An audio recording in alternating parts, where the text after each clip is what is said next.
السلام علیکم ورحمۃ اللہ وبرکاتہ۔ معزز ناظرین کرام، آج کی ویڈیو پارٹ 2 ہے کہ امام علی مقام امام حسین رضی اللہ تعالیٰ عنہ کی شہادت کے بعد کربلا میں جو واقعات رونما ہوئے تھے، ان میں سے آج کی ویڈیو میں یہ بیان کیا جا رہا ہے کہ 11 محرم الحرام کا دن کیسے گزرا اور 12 محرم الحرام کی رات کیسے گزری، اور خولی کی جو بیوی تھی وہ کہاں گئی، اس کا نام و نشان کیا تاریخ میں ملتا ہے یا نہیں ملتا، چونکہ وہ محب اہل بیت اطہار تھی۔ تو سماعت فرمائیں، 11 محرم الحرام کی صبح ہے، سیدہ زینب سلام اللہ علیہا نے سیدنا امام زین العابدین رضی اللہ تعالیٰ عنہ سے ارشاد فرمایا، بیٹا کل فجر کے وقت اذان امام علی اکبر نے دی تھی، جماعت امام حسین نے کرائی تھی، اقتداء قاسم نے کی تھی، عباس نے کی تھی، دیگر افراد رفقائے کربلا نے کی تھی۔ آج اذان بھی آپ خود دو، جماعت بھی خود کراؤ، اور ہم سب مل کر تیری اقتداء میں نماز ادا کرتے ہیں۔ امام زین العابدین نے اذان دی ہے، جماعت کرائی ہے، ابھی سلام بھی نہ پھیرا تھا کہ ظالموں نے ہاتھوں کو ہتھ کڑیاں لگا دی ہیں، پیروں میں بیڑیاں ڈال دی ہیں، اور حکم دیا کہ ان بے گور و کفن لاشوں کو اسی طرح چھوڑ کر ابن زیاد کے دربار کا رخ کیا جائے۔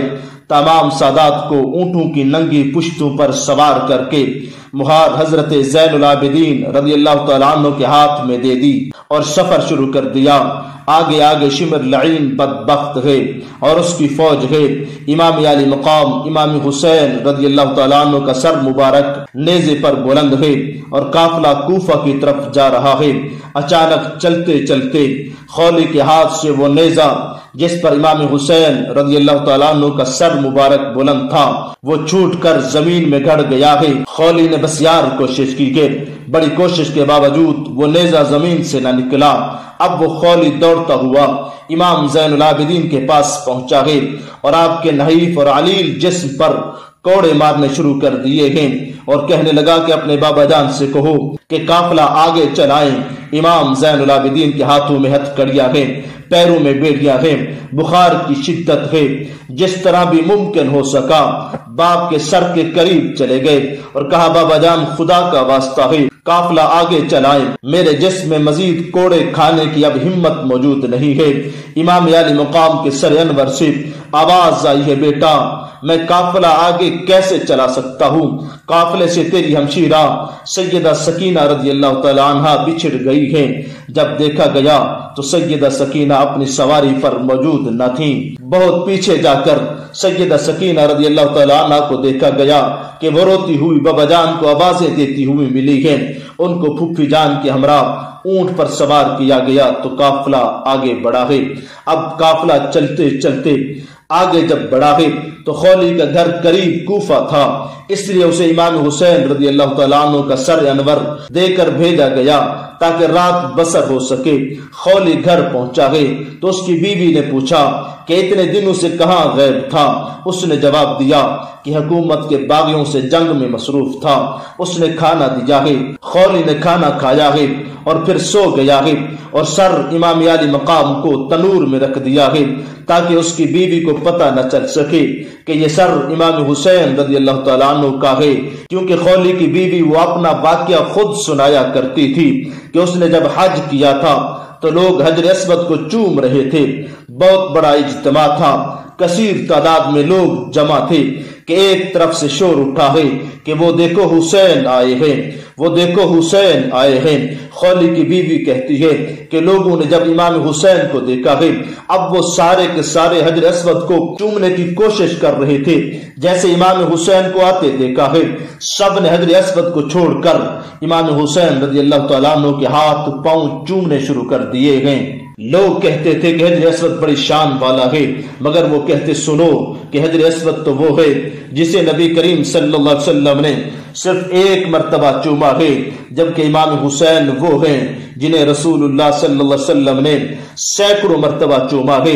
اس لیے پہلے امام حسین کے قدم کو چومو، بعد میں حجر اسود کو بوسہ دینا ہے۔ اس موقع پر خولی کی بیوی کہتی ہے کہ میں نے بھی بالکل قریب سے امام حسین کی زیارت کی تھی، اب تہجد کی نماز کا وقت ہوا ہے تو خولی کی بیوی نوافل ادا کرنے کے لیے اٹھی گئے، بیدار ہوئی ہے تو اس نے کیا دیکھا کہ تنور سے ایک نور نکل کر آسمان کی طرف بلند ہو رہا ہے۔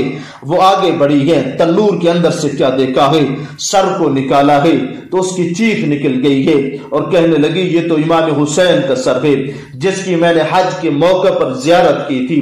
جب خولی کی بیوی کی چیخ نکلی ہے، خولی کی آنکھ کھل گئی۔ خولی نے پوچھا کہ کیا معاملہ ہوا ہے؟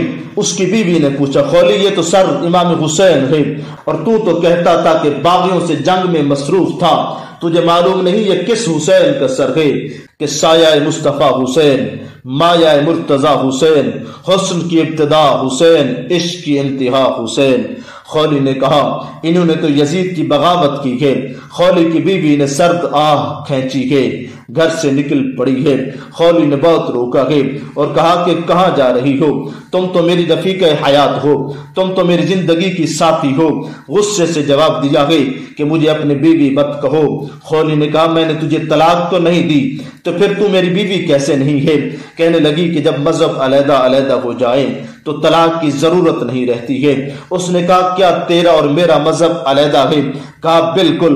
کہنے لگا وہ کیسے؟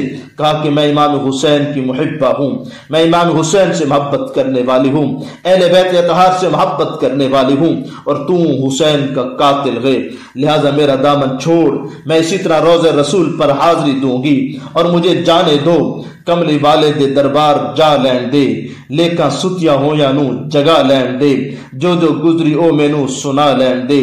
اب تاریخ خاموش ہے کہ پھر اس کے بعد خولی کی زوجہ کہاں گئی، اس کا کہیں نام و نشان اور سراغ آج تک نہیں ملا۔